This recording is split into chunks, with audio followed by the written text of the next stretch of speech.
وہ آیت تھی طٰہٰ ما انزلنا علیک القرآن لتشقى الا تذکرۃ لمن یخشی تنزیلا ممن خلق الارض والسماوات العلی الرحمن علی العرش استوى له ما في السماوات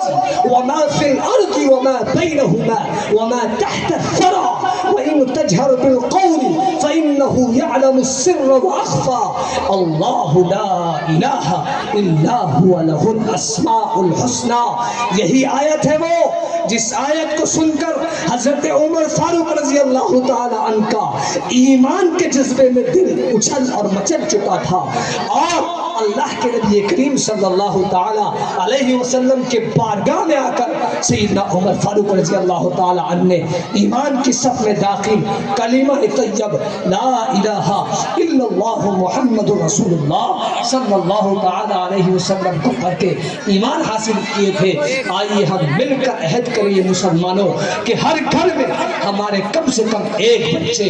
ڈاکٹر کے ساتھ ساتھ عالم بھی ہوں گے، حافظ بھی ہوں گے، قاری بھی ہوں گے، مفتی بھی ہوں گے، محدث بھی ہوں گے، مفکر بھی ہوں گے، معلم بھی ہوں گے، اور اسلام اور ایمان کی حفاظت کرنے والے تبلیغ میں جا کر اپنی جان کا نذرانہ پیش کرنے والے بھی ہوں گے انشاءاللہ تعالی. اللہ تبارک و تعالی ہمیں اور آپ کو کہنے اور سننے سے زیادہ زیادہ عمل کی توفیق بخشے. اس شعر پر میں اپنے بیان سخن کو ختم کروں گا کہ عجب چیز ہے عشق شاہ مدینہ، کہ عجب چیز ہے عشق شاہ مدینہ، ہے معمور اس عشق سے جس کا سینہ، ارے اسی کا ہے